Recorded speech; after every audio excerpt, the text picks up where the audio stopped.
मुंसिफ बिहार देख रहे हैं आप। मैं हूं आपके साथ आपका मेजबान रहीम अहमद खान। नजर डालेंगे रियासत बिहार के तमाम बड़ी खबरों पर। आगाज करेंगे हेडलाइंस के साथ। विजय सिन्हा ने नीट पेपर लीक मामले में तेजस्वी यादव को घसीटा, कहा लालू खानदान से जुड़ रहे लोग तफ्तीश के दायरे में।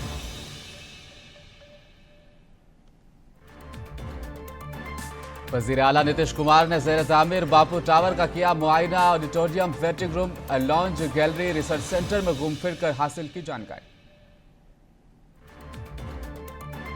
तारापुर में बीजेपी लीडर राजेश कुमार सिंह के बेटे के अगवा का इम्कान, पार्टी लीडरों ने सड़क जाम कर किया हंगामा। और 3 महीनों में पूर्णिया को करप्शन और बिचौलियों से बचाने का ऐलान। पप्पू यादव ने कहा ऐसा नहीं किया तो दे दूंगा इस्तीफा।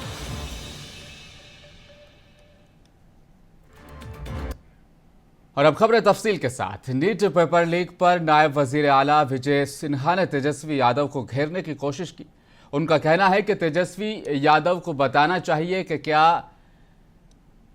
प्रीतम अनुराग का उनसे कोई ताल्लुक है या नहीं, क्योंकि प्रीतम को पूछताछ के लिए जब बुलाया गया है। विजय सिन्हा कहते हैं कि रांची जेल में सिकंदर और प्रीतम यानी लालू का नौकर वहां पर था। उन्होंने इल्जाम लगाया कि तेजस्वी के पास पेपर लीक की एक तजुर्बेकार टीम भी मौजूद है।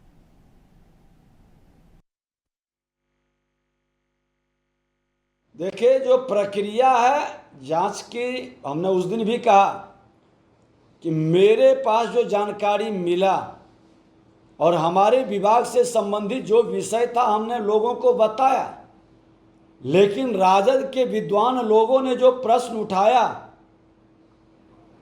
राजद में कुछ विद्वान लोग हैं जो पद के लिए पैर भी पकड़ते हैं, सम्मान के लिए स्वाभिमान भी छोड़ते हैं और हमारे बिहारी संस्कृति के विपरीत जाकर सामाजिक समरसता की बात करने के बजाय उन्माद पैदा करने का भाव बनाते हैं। उन लोगों के द्वारा जो प्रश्न किया गया, तो मैं अब जानना चाहता हूं कि ये जवाब देनी चाहिए। 4 दिन बीत चुका, मौन क्यों है? बताएं। नहीं संबंध है तो कहें कि मेरा संबंध नहीं है। प्रीतम मेरा पीएस नहीं है। सिकंदर मेरे घर में आता जाता नहीं था। सिकंदर लालू जी के सेवादार नहीं था। सिकंदर रांची से ठेकेदार आता है जल संसाधन में, और वहां से नगर विकास में जब तेजस्वी जी मुख्यमंत्री उप मुख्यमंत्री थे, उस विभाग के मंत्री थे, तो 3 जगह का प्रभार कैसे मिल जाता है? सिकंदर का प्रभाव पूरे विभाग पर कैसे छा जाता है? ये तो बताना पड़ेगा ना। बच्चों के भविष्य से खिलवाड़ कब तक करेंगे? और घरियाली आंसू बहाने का खेल बंद करिए। अब जजमेंट और न्याय का वक्त है। राज्यसभा रुकन संजय झा ने नीट पेपर लीक मामले पर कहा कि वो जांच का हतमी नतीजा आने के बाद ही इस पर कुछ कहेंगे, लेकिन उन्होंने कहा कि उन लोगों के नाम सामने आ रहे हैं जो तेजस्वी के पर्सनल स्टाफ में शामिल थे। रिजर्वेशन के मामले पर उन्होंने कहा कि हुकूमत इस बारे में सुप्रीम कोर्ट जाएगी। वो लोग क्या यहां से लेके दिल्ली तक कर दिए थे? क्या प्रचार है, इतना मीटिंग है, इतना सीट हो जाएगा, क्या रहा? बिहार की जनता ने क्या फैसला किया? कभी पूछिए क्यों ये स्थिति हुई, क्यों 4 सीट पर आए? और अगर उसको ट्रांसलेट करते हैं असेंबली सीट पर, तो हम लोग 250 सीट से ज्यादा सीट पर लीड किए। हमको जहां तक ध्यान आता है 176 सीट पर एनडीए लीड किए। तो 2025 में क्या रिजल्ट होगा? 2010 रिपीट होगा 2025 में। सर, बता देता हूं। एक परसेप्शन ये भी है जो नौकरी वाला मॉडल था नीतीश, आप तो कह रहे नीतीश सरकार, वो कह रहे थे कि हम आए तो नौकरी दिया, तो एक परसेप्शन बनाने की कोशिश। कोई परसेप्शन तो रिजल्ट में कन्वर्ट होना चाहिए था। ये तो परसेप्शन वो मीडिया में जा करके और लोगों के बीच में बोलते थे। आप मुझे बताइए कि आप जनता ने उसको एक्सेप्ट किया? जनता तो उनको 4 पे पहुंचा दी, क्योंकि जनता सच्चाई जानती थी कि जो मुख्यमंत्री होते हैं वही मुखिया होते हैं सरकार। बिना मुख्यमंत्री के कैसे हो सकता है? वो तो गांधी मैदान में बोले थे। आज वो नहीं है, आज बहाली नहीं हो रही है क्या? अभी तो बात ही इतनी बड़ी हो रही है। उनकी सरकार का एक ही काम था, आज भी लोगों के मेमोरी में वो आज भी है कि जितने यहाँ पर लोग नौकरी देने वाले थे, चाहे होटल व्यवसायी हो, व्यापारी हो, सबको यहाँ से पलायन करवा दिया था। भूलना नहीं चाहिए इस बात को, और आज भी लोग नहीं भूला है इस चीज। और अगले 1 साल में जो मुख्यमंत्री जी ने वादा किया है 10 लाख नौकरी, 10 लाख रोजगार, उससे ज्यादा 2025 से पहले हम लोग पूरा कर देंगे। बिहार राष्ट्रीय जनता दल के रियासती तर्जुमान शक्ति सिंह यादव ने कहा कि बिहार में पुल गिरने का सिलसिला जारी है। उन्होंने नीट घपले पर भी अपनी बात रखी और बीजेपी असल मुजरिम को बचाना चाहती है, उन्होंने ये बयान भी दिया। नीट मामले में भारतीय जनता पार्टी अपनी दामन नहीं बचा सकती। केंद्रीय शिक्षा मंत्री ने लीक को नकारा है, जबकि देश भर के युवा इस बात को प्रमाणित कर रहे हैं कि नीट में बड़े पैमाने पर घपला हुआ है। हरियाणा, गुजरात या बिहार, हर जगह पर्चे लीक की खबरों को पुष्ट कर रहा है। भाजपा मेन कल्प्रिट को बचाना चाहती है। भाजपा के कई नेताओं के भ्रष्टाचार से उत्पन्न ही हुआ है, पालन पोषी भ्रष्टाचार से ही हुआ है, और भ्रष्टाचार से भाजपा के कई नेता बिहार में उत्पन्न लिए हैं। इसलिए नीट मामले में दामन नहीं बचा सकती है भाजपा।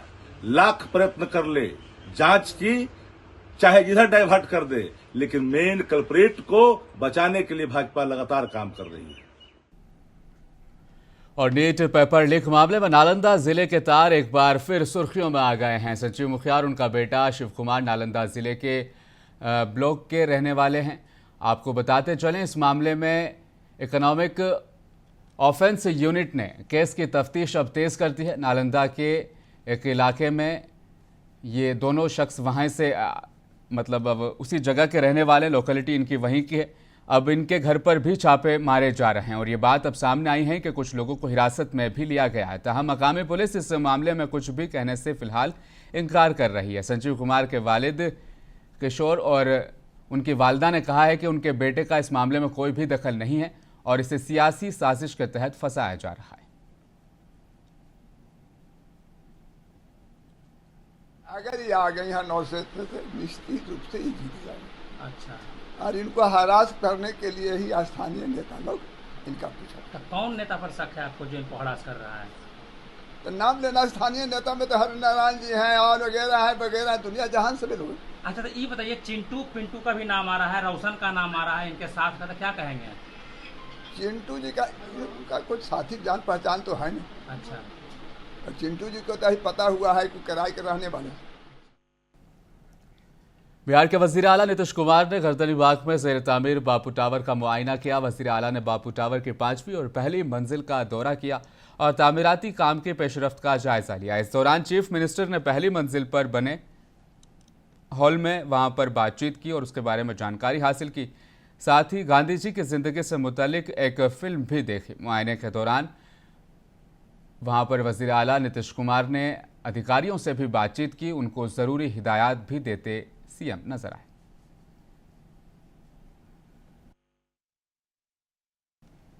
और पूर्णिया से सांसद पप्पू यादव कहते हैं कि अगर पूर्णिया को 3 महीने के अंदर करप्शन और बिचौलियों और जो दलाल वहां पर है, इन सब से आज़ाद नहीं कराया तो वो अपने ओहदे से इस्तीफा दे देंगे। पूर्णिया के एमपी ने कटिहार जिले में 2 प्रोग्रामों में आज हिस्सा लिया और सड़क हादसे में मरने वालों के लवाहिकीन से भी उन्होंने मुलाकात की। पप्पू यादव ने वहां पर मीडिया से भी बातचीत की और अवाम को भी भरोसा दिलाया कि वो पूर्णिया को करप्शन से मुक्त कर देंगे।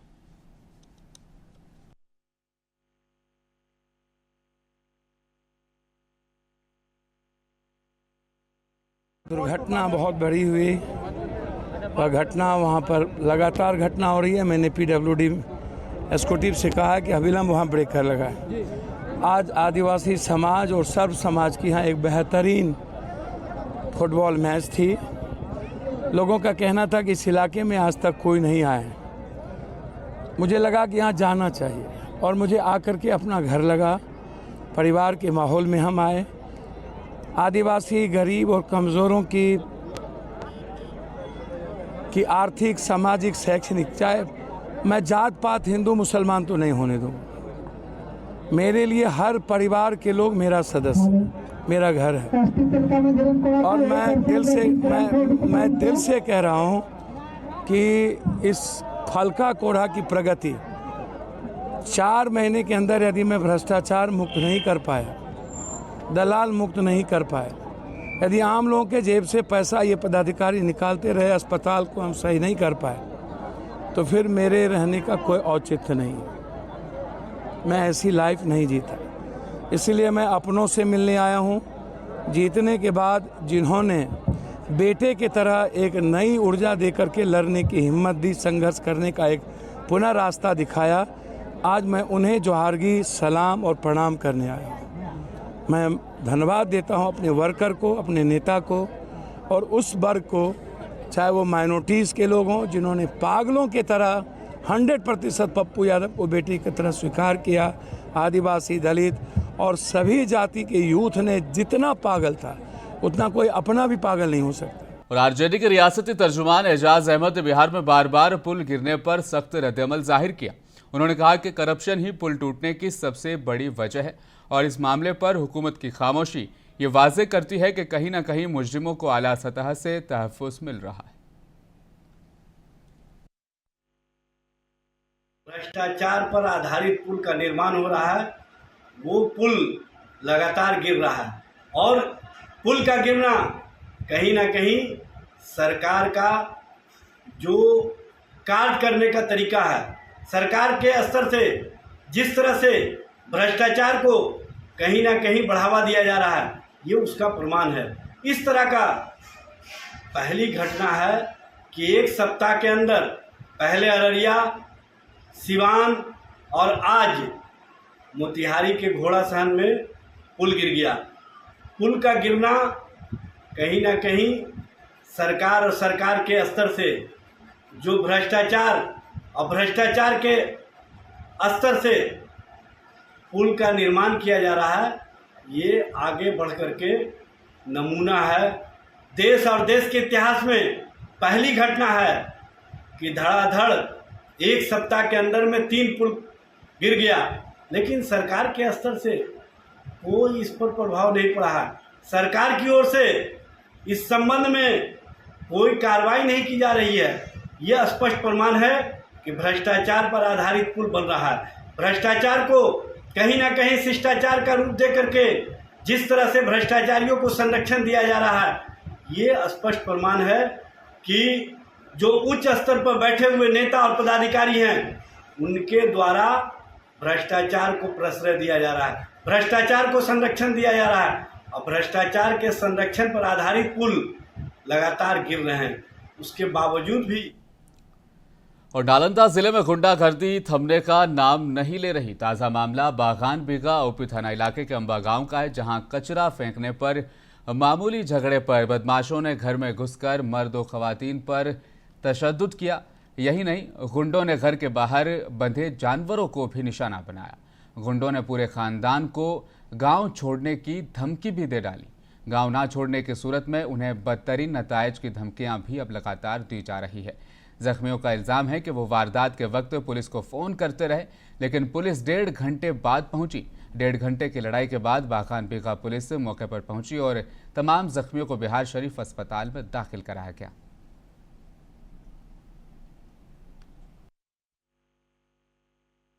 क्या हुआ था? आज सुबह का दुर्घटना तो बता ही दी है आपको। क्या हुआ? पकड़ कर ले गए, मारे पीटे और बार बार धमकी देता है। सिर्फ छोटा सा अनुरोध है कि कूड़ा फेंके, उसके वजह से इतना कुछ हुआ है। घर में सब आदमी सबको मारते हैं, औरत लोगों को छेड़छाड़ करते हैं घर में घुस घुस के। रोड़ेबाजी भी कहते घर? हाँ, घर पे 3 दिन से रोड़ेबाजी कर रहे हैं। जैसे पाते वैसे रोड़ा फेंकते, दरवाजा तोड़ दिए, खिड़की तोड़ दिए। क्या धमकी देता है? बोलते घर छोड़ के भाग जाओ नहीं तो सबको मार देंगे, आग लगा देंगे। अच्छा, तो हुआ क्या था पहले? सिर्फ कूड़ा फेंकने के कारण इतना बात बढ़ी है। अच्छा, तो कितना लोग को जख्मी किया है लोग? अभी तक तो घर का 5-6 आदमी को जख्मी कर दिए हैं। गांव छोड़ने की धमकी दे? गांव छोड़ने का धमकी भी दे रहे हैं। क्या नाम होगा आपका? बबीता देवी। बहुत झगड़ा चल रहा, वो सब छोटा मोटा विवाद था, खाली ईटा पत्थर के, उसमें सब औरत को सबको मारा है। घर में घुस के? घर में घुस के सबको मारा है। क्या बोलता है? बोलता है कि तुम सब घर छोड़ दो, ये सब देखने के लिए नहीं मांग रहा है। विवाद किसी को लेकर हुआ था? विवाद हुआ है, खाली औरत को चरखानी और थोड़ा सा जूता फेंकने गए थे, इसी के लेकर। ओ, कूड़ा उड़ा फेंकाया था क्या? हाँ, ये दूसरा के जमीन था, उसमें पूरा वो सब शुरू से धानते आ रहा। शुरू से उस सबको कहा नाम है कि हम ये अपना घर सब छोड़ छाड़ के चल जाओ यहाँ से। अच्छा, तो आज कितना देर बाद पुलिस पहुंची थी? आज 3-4 घंटा के बाद पुलिस मार के 5 बजे लेकर आया, 6-7 बजे 7-8 बजे पुलिस आया। क्या नाम हुआ? और कटिहार से खबर है, आम की आड़ में बंगाल से शराब लाई जा रही थी। रोशाना पुलिस ने भारी मिकदार में शराब के साथ एक पिकअप भी कब्जे में ले ली है। पुलिस का कहना है कि खुफिया इत्तलाआत पर छापा मारने के दौरान मजमूई तौर पर 400 लीटर गैर मुल्की शराब बरामद हुई। पुलिस टीम की मुबैना लापरवाही से ड्राइवर और ट्रक में सवार एक और शख्स वहां से फरार होने में कामयाब हो गए। जब इस बारे में पूछा गया तो थाना रोशाना के इंचार्ज तारिक अनवर अंसारी ने तफसीलात भी बताई।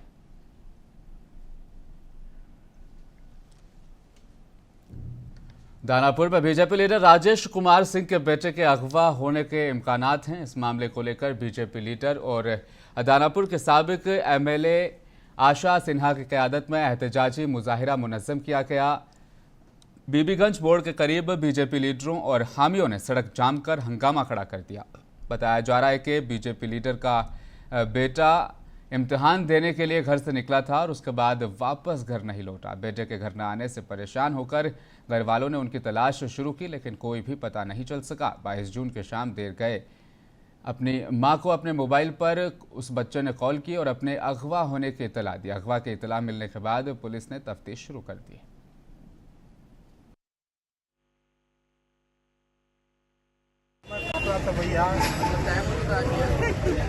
सब घर से 22 तारीख 21 तारीख हो गया, ठीक ना? 20 का जन्मदिन था, 21 के गया। 10 बजे बाग एक्सप्रेस पकड़ा है, यहाँ से गया है परीक्षा देने, कॉलेज गया है दौरंदा में है उसका कॉलेज, परमेश्वर वाला वहीं पर था। बाद सुबह बाकी सब कल रात में फोन किया है मैंने रोटी मम्मू हमको 8:30 बजे कि हमको पकड़ के जो है शिवम और मयंक 2 लड़का रखे हुए हैं, मेरा मोबाइल तोड़ दिया। इस पे व्हाट्सएप कॉल हम कर रहे हैं, डैडी को भी फोन कर रहे तो नहीं उठा। हम इधर से जा रहे थे, सब लोग उदय भैया सब लोग थे, सब साथ थे, घूम के तारे तकिया पर से हम जा रहे थे तो हम उठा नहीं पाए। तो घरे गए हैं तो वही फोन हुआ, व्हाट्सएप कॉल किए तो बताया कि हमको सब मार हमको रखे हुआ, हो सके तो हमको जान मार दे। डैडी को भी मत बताना, सुबह बोला छोड़ देंगे, नहीं छोड़ेगा तब जो है डैडी को बताना। तो अभी आएंगे तो मार देंगे। तो डरे हमारी वाइफ नहीं बताई। सुबह उठे हैं तो हम बोले कि आंसू उठ गया कि नहीं है, जा रहा है कि नहीं, वहाँ है। तो मेरे भारतीय जनता पार्टी कार्यकर्ता राजेश सिंह का बेटा का परीक्षा देने गया था 21 तारीख को। 22 तारीख की रात में 8 बजे फोन आ रहा है कि मम्मी हमको अपना लोग इसी के खोज में लगे हुए हैं। वेबसाइट शादी.com पर शादी के बहाने 17,20,000 रुपए का झांसा देने वाला गौतम निर्मल झारखंड के देवघर से अब गिरफ्तार कर लिया गया है। इस जिम्मन में पुलिस स्टेशन में केस दर्ज किया था। साइबर सेल ने मुलजिम के अकाउंट पर रोक लगाकर मुतासिरा के 7 लाख रुपए ब्लॉक कर दिए हैं। मुलजिम गौतम मुंबई, दिल्ली और कोलकाता में छुपा हुआ था और कभी कभार वो बाईपास के जरिए से सोशल मीडिया पर सरगर्म भी रहता था। मुलजिम गौतम देवघर की एक धर्मशाला से फिलहाल गिरफ्तार करके उसे अब लाया गया है। मुलजिम गौतम की गहराई से तफ्तीश की गई और पूछताछ के बाद उसे पटना कोर्ट में भेज दिया गया।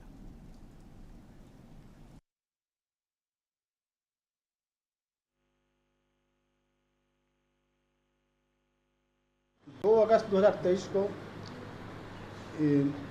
वादनी के द्वारा एक गौतम मृणाल नाम के व्यक्ति पर प्राथमिकी दर्ज की गई, जिसने शादी.com पर पीड़िता से संपर्क कर अपने पिताजी के इलाज के बहाना बनाकर उसे धोखाधड़ी कर 17,20,000 रुपया ले लिया गया था। इसके बाद लगातार अभियुक्त मुंबई, दिल्ली, कलकत्ता, देवघर अपना ठिकाना बदल रहा था और इसमें साइबर सेल और तकनीकी सेल का सहयोग लेते हुए हम लोगों ने उसके खाता को फ्रीज करते हुए 7 लाख रुपया के लगभग उसका अकाउंट अमाउंट फ्रीज करवाए थे। इसके बाद उसकी गिरफ्तारी के लिए लगातार प्रयास कर रहे थे। इसमें पुलिस अधीक्षक महोदय के नेतृत्व दिशा निर्देश में मेरे द्वारा कल परसों रोज हम लोग देवघर उसकी लोकेशन पर वहां पहुंचे और उसको धर्मशाला में के नीचे से उसको गिरफ्तार करके हम लोग। और कैमूर जिले के रामगढ़ थाना इलाके के पुरुषोत्तमपुर में 2 फरीकों के दरमियान जाती दुश्मनी की वजह से फायरिंग देखने को मिली। 2 शख्स इसमें शदीद जख्मी हो गए। वाक़े के बाद लोगों को इलाज के बाद हायर सेंटर रेफर कर दिया गया। वाक़े के इत्तला पर मौके पर पहुंचे डीएसपी दिलीप कुमार ने मामले की जांच अब शुरू कर दी है। जिन लोगों को गोली मारी गई उनमें नीतीश और आकाश के नाम शामिल हैं। एक को पेट में और दूसरे को हाथ में गोली लगी है। अभी तक इस बात की तस्दीक नहीं हो सकी कि फायरिंग का वाकया किस मामले में पेश आया। पुलिस के मुताबिक जख्मी फरीक की जानिब से ताहाल कोई दरख्वास्त नहीं दी गई।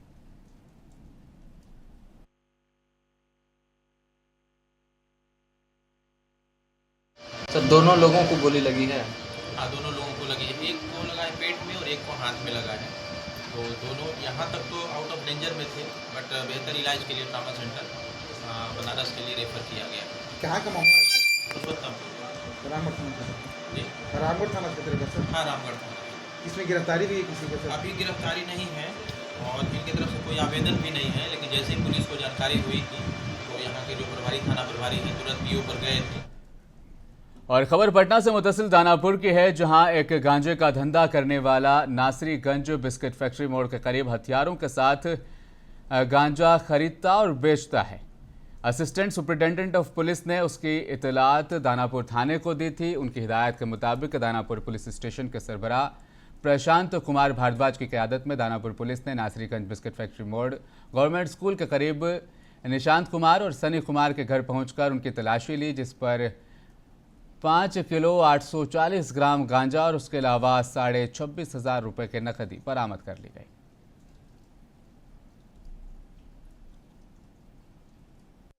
दानापुर थाना क्षेत्र का जो नासरीगंज एरिया है वहाँ से सूचना मिली कि 2 ग्रुप्स में आपस में लड़ाई हो रही है। वहाँ पे जब दानापुर थाना की गश्ती पहुँची तो उनको आगे सूचना मिली कि जो एक घर है उसके अंदर से गांजा की बिक्री होती है और वहाँ हथियार रखा जाता है। इसी सूचना का सत्यापन करने के लिए और जो उसको चेक करने के लिए घर में जो है टीम गई और वहाँ पर रेड करने पर वहाँ पर से जो है टीम को 5 किलो के लगभग गांजा बरामद हुआ। वो गांजा बरामद होने के साथ साथ वहाँ पर एक कट्टा भी बरामद हुआ है और कुछ कैश।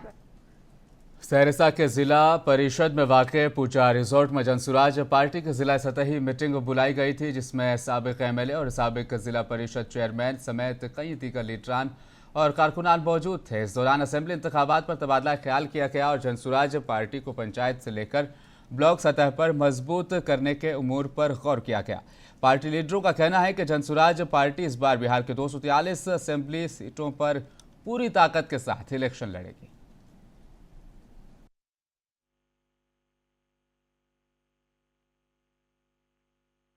आज पार्टी की मीटिंग रखी गई थी, यहाँ पर क्या है पूरा मामला? देखिए, आज सहरसा जिला जनसुराज संगठन की पहली बैठक थी, जिसमें सभी साथी उपस्थित हुए पूरे ज़िले से और बहुत सुखद माहौल में आज का मीटिंग संपन्न हुआ।